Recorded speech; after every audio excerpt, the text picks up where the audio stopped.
morning. Welcome back to It Takes a Village. My name is Jenny Schultz-Thomas. I am the senior minister at Countryside Community Church. We are here talking on It Takes a Village one more week about community. This is the podcast where we talk about community and belonging and how we are co-creating this kind of community here at Countryside on the Tri-Faith Commons. I have a special guest with me this morning, a friend who many of you already know. Abdul Mackey is here with us on It Takes a Village to talk about the very thing that I think of when I think of Abdul, community and building. So community is the focus of this week, and we are going to be asking questions and answering questions that we haven't even asked. So it's a privilege to join with you, Abdul. Thank you for being here. Thank you for asking me. Yeah. It's a pleasure to be here. Wonderful. So if you know already a little bit about Abdul, if you're listening with us or watching today, you know that Abdul is an honorary member of all three of the faith communities. He might be a member at American Muslim Institute, where he is a member and has served on their board as secretary, has been on the executive board for the Tri-Faith Initiative, and is just a community member extraordinaire. And I do have to start with this, Abdul. A couple weeks ago, I got a text message from my great friend who asked me, what time is service? And he said, I'm feeling churchy today. And it's become our sort of great phrase for what does community look like? I'm feeling churchy today, right? So what were you thinking about, Abdul? What's churchy mean to you? Churchy means to me that I want to attend and just come and sit and observe and see my friends and meet new people. And I had the opportunity last time to witness, for the first time, a triple baptism. So, Woo, that's right. Good for you and how you handled that. So, visits, like that, impromptu visits, I think make everybody's day. It made my day certainly, right? Mm-hmm. I see your daughter waving at me, right? Your son just looks and nods, right? People, that I know, from the board, from the community. I mean, it just, when a visitor, comes in, everybody is happy, and nobody shies away from a visitor. Mm-hmm. So, I like doing that. Well, we love having you. Well, thanks. I love being here because I do the same, at Shabbat. Fridays, I have my own row in the back. I go sit, Shabbat shalom to everybody. So, it feels good. It really does. That's great. Well, as we think about community and we name all the different ways that we know, like in the church or in our faith communities, that we build community, right? It might be food-based, right? It might be a service of worship. It might be a small group. There are always intentional ways that we build into our faith communities how to build community with each other. Right. Here on the Tri-Faith Commons, we get to build community in a whole new way, right? It's walking that bridge metaphorically. So I want to ask you a couple of questions about your role right now. Yeah. Right? And then we're going to kind of work backwards a little bit. But you have recently become the operations manager for the Tri-Faith Initiative. I have, yes. That's like you're the man in charge. If the lights are off, it's Abdul. If we can't find something here at Countryside, it's Abdul, right? You and Dan are on a first name basis. So tell me about that. It's a whole new role for me. It really is. It really is. And it came as a total shock. It was unexpected. Right. As many know, I used to work at the VA. Yeah. So we got that, infamous a fork in the, road email. Oh, yes. The email sent around the world. Contemplated it. I was, lucky to be in a position where I could leave, being, retirement eligible. Mm-hmm. So once I got that email, I started making calls. So one of the calls, was to Catherine. Mm-hmm. Okay. And that's our interim. Right. Okay. Not for getting a job at Tri-Faith. Right. Because I know I wanted to message her and to meet with her to say, hey, I'm leaving federal service, 16 years. I still have a few years left that I want to work, and I want to get back into the private sector, maybe nonprofits. So after like a few missed, dates, right, we finally got together on Zoom on one morning after 30 minutes of, talking about myself, and what I want to do, things like that, because I just wanted, tips on how to change my resume. Right. Cover letter stuff and things like that. Can Because she does that for a living with creative planning. Kind of Yes. her role is Yes. all of those things. So you knew Yes, that exactly. professionally, she's a great resource. Exactly. Right. So that was, the purpose of my call.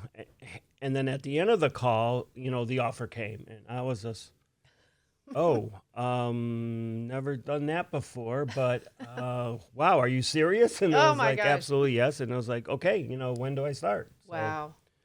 So that happened there because, my journey, right, to Tri-Faith. So I was living in Buffalo at the time, and this was about 2009. Okay. So I read this, little article on the Huffington Post back in 2009, talking about the Tri-Faith Initiative and its early start, right? I commented on the post like, way to go, Omaha, Yeah. right? And then I end up here in 2017. Wow. So as I was driving around, I noticed the, most modern-looking mosque that I've seen in the country, okay, AMI. Yeah. And I saw a temple, and then I saw a sign that had announced coming soon, countryside in, I think, 2020 or something like that. Wow. Okay. Right? And I'm like, this is Tri-Faith. So it came like a weird thing, right? 2009, okay, newspaper article, moving here for work. Right. Okay. I like Omaha, but no 16-year-old ever tells, okay, his mama, hey, Mom, when I grow up, I'm moving to Omaha, right? Right. So I began to volunteer, right? I began to volunteer, first at AMI and then, with Tri-Faith. I blame my involvement with Tri-Faith on Deb McAllister, who's no longer here, right? She's in New Hampshire. She's listening. We see you, Deb. We love you. We miss you. She roped me into all of this, and just, one She's thing good led at to that. another where, I had the opportunity, right, to serve with you, on the board. And yeah, that has been quite the journey. And now I'm in deep with the operations, lights, vendors, security, plumbing, vendors, rental. Yeah. At first I thought, okay, this is a lot, but it's like owning a house. You have to make sure everything is there. Wow. So yeah, that's I love been that an story. I can't believe I incredible- didn't hear that before.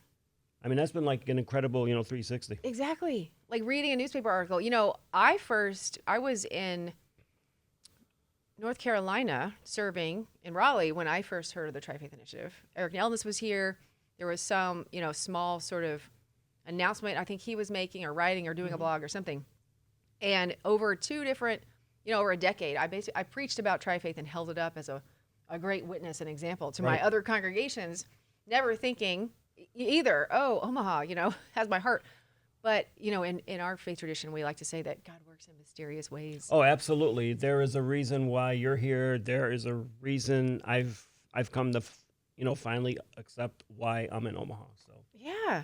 It's kind of beautiful. Yeah. And we're sort of at this amazing opportunity in the life of the Tri-Faith Initiative, reimagining, rebuilding, discerning, what's the next, 20, 30, 50 years? Yes. What's the next year going to look like? We are now thinking about who will join us as that next executive director. I know the board is working really hard to put those materials together. So when we think about the different faith communities that are a part of this, there's always this sort of, people always ask, how did that happen? Or how did you all make this happen?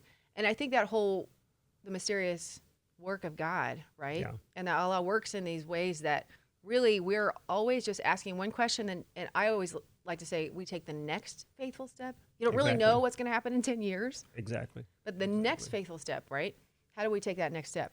What do you see or imagine? And obviously we have no answers to this, but what are you curious about, or what are you hopeful about with Tri-Faith's next faithful step? Are there things that you're thinking about that you would like to see our community embrace, or the next, thing that we do together? I would like to see us, concentrate on us.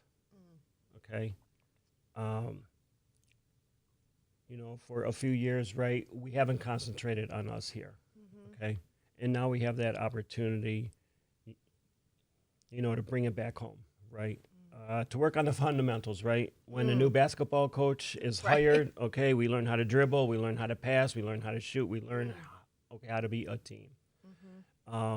And also too, I do believe that, we as an organization, right, Triface, I do believe, our next role is to be in support of our partnerships here, of our congregations, right? We need to serve, okay? We need to, pick up the phone, hey, Jenny, what do you guys need at Countryside? Rabbi the same, okay, Imam the same, too, because we have to, work together, right? Gone are those days where, okay, we're an autonomous, 501c3, right? We're doing our thing. No, we're not here to do our thing, okay? We're here to work and support because we are the Tri-Faith Center, okay? We are the Tri-Faith, Commons. Right. We have a lot in common with each other, okay? We are still in one of the worst, periods in terms of, conflict and tragedy, right? Yes. And yes, tensions, are there. However, I think we are doing a wonderful job at maintaining and, talking more and getting, together more, because, this, project here, it's no secret that we are the only one in the world like this. Right. Okay. And we have a bridge, and that bridge is a circle. So with that bridge, each of our buildings have that entrance too. And that bridge is not just, to look good and go, oh, wow, that looks good. No, it's meant to be used, right? Not to run a lap, but if the imam has a question, okay, for Rabbi Ben or Deanna or Joanna, he can just pick up the phone. Hey, I'm coming over. He could walk that bridge. Same with you and him, and same with you and the rabbis in the cantor there, right? Because, that is a symbol, okay, that attracts us, okay, so that we can work together. And, also too, right? We need to concentrate on our kids. Yes. Because I think the kids, I think the kids outpopulate us on this campus, right? Exactly. We are outnumbered. Exactly. And they all go, okay, and worship here on the weekend, but they also go to the same schools. Yeah. They know each other. But, but unintentionally, okay, our kids are not getting together here. So I do think a step in the right direction was the plant exchange. Okay, when the Sunday school kids, from the temple, visited AMI and Countryside, with plant, that went over really well because kids don't have that political barriers. Okay, right. The social stuff. Okay. Or the preconceived, notions, right? So I think that our future lies, okay, with them because, this is theirs, right?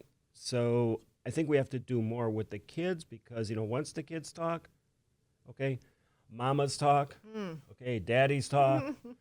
So, I know it's like, utopian, but I think for, this project, okay, to make it for the next 5 or 10 or 20 years, we really need to shift our focus towards the kids here.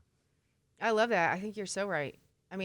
We see our kids at school, even we, Abdul invited our family over during Ramadan.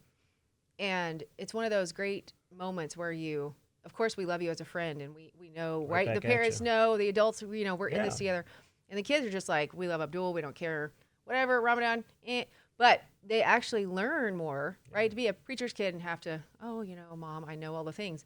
But then being able to sit with someone they love and trust and then understand a little bit deeper what we have in common, right? And then go to school and be able to have a little bit more, deeper understanding, not because your mom told you, but because your friend who you like better than your mom. It's cool, right? So then they can be advocates, not just friends, because they're already friends. Exactly. And now they be advocates for their friends who have different religious experiences and demonstrate that differently. And that's their generation. It's sort of like, these are my friends. And they're understanding the differences after the friendship. Exactly. It's not like, oh, we're different now after work at being friends. It's, we're friends. Oh, I didn't even notice that we have these kind of differences. But now they're advocating for their own community, right? Against sort of the social ills that are being placed upon this generation. Right. So our role and our opportunity, right, is to walk that bridge and then, make sure that we continue that. It's a lead cycle. by example. Yeah. What we're doing now. Do you know, so we know Jamil, who is an amazing chef, extraordinary human being, House of Baugh Foundation. Yeah.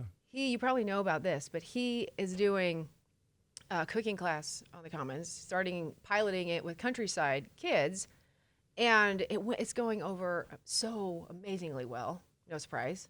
Everybody loves Jamil too, right? But he's lovable. He's lovable. He's a great cook, chef. He's lovable. But his whole goal is kind of this very creating community, mutual respect, understanding, and taking food as the center of community building to allow humans, children, right, to take one step closer to understanding. Well, we were just talking yesterday, one of our staff, Heather Moran, who is our children's director here at Countryside, and working with him, this would be, the next step on the Commons to do this with all 3 faith communities and have all the kids, be in groups of, 10 or 12, but intermingling, and then do at each site almost like a progressive dinner. You go through a couple weeks, then we host and they have the cooking and the meal, and even doing it like during Ramadan, kind of Easter brunch, Lent, and Passover Seder.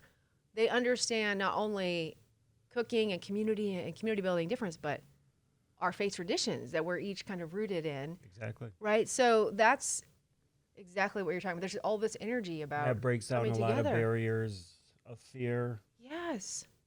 So it's what we have a lot to do here. We have a lot to do. A lot of amazing things to do. We really do. Yes, absolutely. Yes. And I mean, you said, which is so true, and this is not some pie in the sky utopia, looking on outside of this community. It's like, the tri-faith, everyone gets along, it's perfect and wonderful. It's not perfect and wonderful all the time. It is a challenge, but the challenge is we love each other and we're working through the differences or working through the tensions because we're friends first, neighbors first, love each other first. Exactly.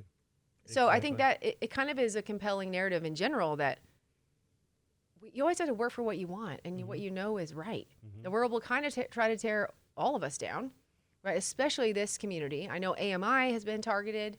The temple has been targeted. Like, why are you a part of this rogue extremist experiment? Why are you doing this? And that's something that we don't really face as much here at Countryside. We face other things like white Christian nationalism and being confused with who we are, but it takes work. And I think it does. And it's like so worth it. So it is. It is worth it. Because honestly, our 3 holy books have in their quotes or chapters as to why we were created and put on this earth, right? Yes. To learn about each other and to get along with one another. Right. To build peace. To build peace. Because, we're all from the same parents, right? Adam and Eve. Okay? Right. Our spiritual, grandfather is Abraham. Right. Okay. So we're not far apart at all. Right. So I know. we're a lot closer, than we all think. We are a lot closer than we think. Yeah. I think that, if you think about the thing that roots us, is always love. And there's so much distraction to love and loving in the world, pain and suffering, and right. Exactly. And if you walk the journey alone, it's a lot harder to see peace on the other side, right? When we walk the bridge with somebody holding your hand, it's a lot. That's sort of the together part, right? We're cousins, we're brother, sister, we have the same family. So often, especially in the West, in our colonized America, the great, we have a tendency to sort of have this individualized understanding of me, myself, and I, right? When things get hard, it's all about me. And I think that our culture, the consumerist kind of culture, tries to reiterate that, well, when there are problems, you just need to work on you. You just need to focus on you and just, right, close everyone out. That is the antithesis of what our holy books and what God calls us to do, right? We are called to look outside of ourselves, right? When it's difficult, when there's pain and suffering, we aren't called to bear it alone. Right. Look at your neighbor, extend your hand, right? Invite someone in. And that spirit of hospitality is where God shows up for us. Exactly, because, okay, we are all hurting, right? When one hurts, okay, we all hurt. Right. Okay, we all grieve at the same time. You know, we may express it a little bit differently, right? But, you know, the inner core, right, is all the same, right? You know, the feelings, you know, the sorrow, okay, the happiness, right? It all, you know, hits us. And the great thing about here is that, you know, using the conflict, right? We can reach out to each other and talk things over and, you know, be supportive of one another, okay? Without talking, you know, politics, because we are approaching, okay, each other as human beings who hurt, who smile, who laugh, who joke, all the same way. Right. Okay, we all bleed the same red blood. Right.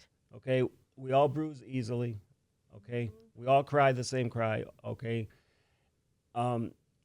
you know, we need to look at each other more here as human beings who just happen to be Jewish, Muslim, or Christian.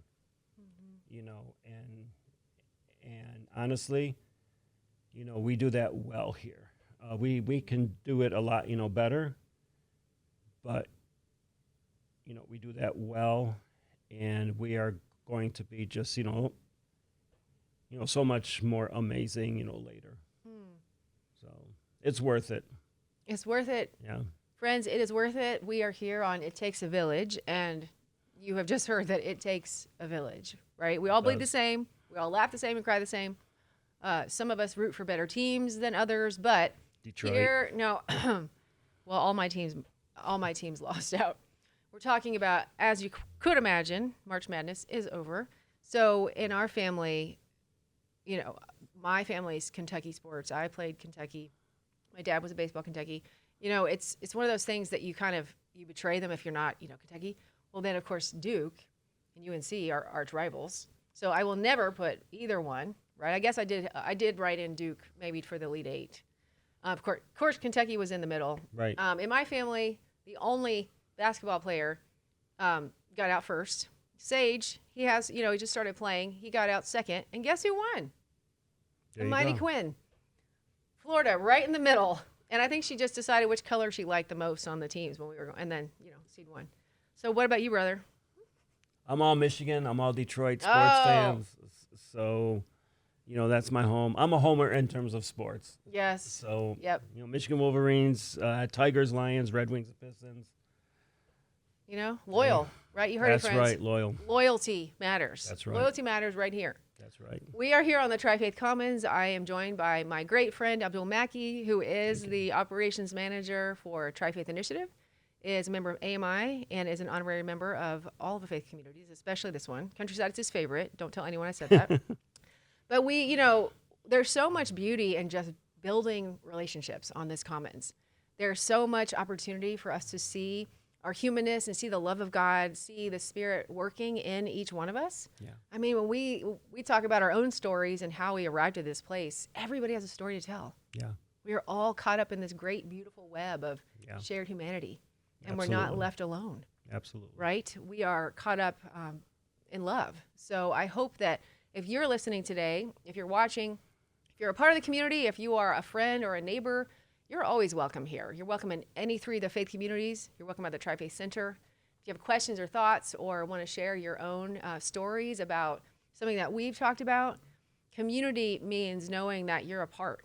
We talk here at Countryside about co-creating community, right? We're not doing it alone. No, of course not. Build a bridge by yourself. Right.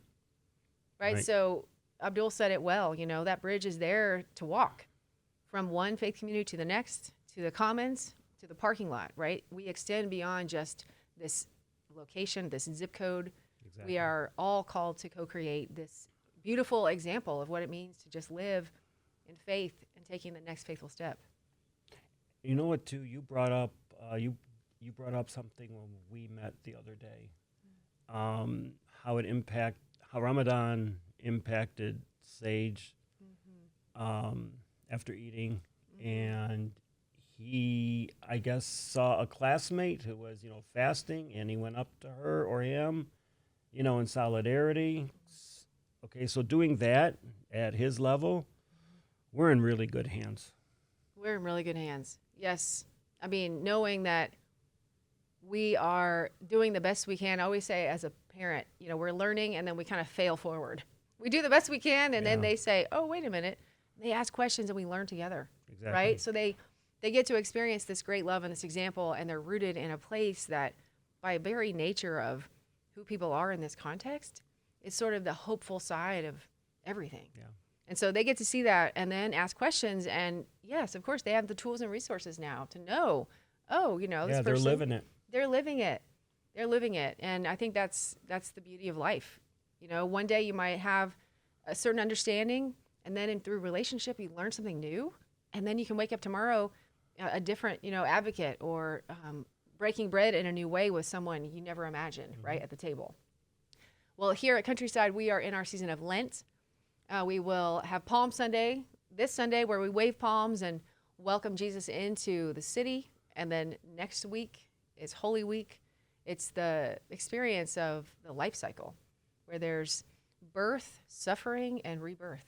And we celebrate on Easter that resurrection is possible every day, that we are rising out to new life each and every day. And that might be rising in our minds. We're struggling one day and then we wake up and the sun's shining. And that is love's invitation to rise in body and spirit. So whether or not you are experiencing the Lenten journey, whether or not you have experienced Ramadan or the Passover Seder, if you're a person of faith or just a person asking questions, you are also welcome here. Love does not discriminate. Nope, not at all. Everyone's welcome. That's right. That's right. Well, friends, thank you for joining us. Abdul, do you have any last words or a bad dad joke? You're the king of dad jokes. No, that would be Sage. Bad jokes, good jokes. Anything you want to leave with us? Well, thank you. Obviously, thank you. Yes. You caught me off guard with this, but thank you so much. This is home now, so yeah. It's a great feeling, being here on campus all the time now. Oh, I love that you're here. And if you haven't walked over to the Tri-Faith Center, if you haven't seen the space or any of the faith communities, there are always tours. Mm-hmm. If you have questions, Abdul is around. All the staff, the Tri-Faith staff, are wonderful and amazing. Right. So any one of them would be, happy to answer questions, to come to a service or have a tour. But we're thrilled that you're here. I'm thrilled that you're here, right across the parking lot. Me too. Now we can have more coffee together. More coffee together. Life is about coffee, friendship, and community. You heard it. Abdul said it. Everyone's welcome. Little Bundt cupcakes. Little Bundt cupcakes for Quinn.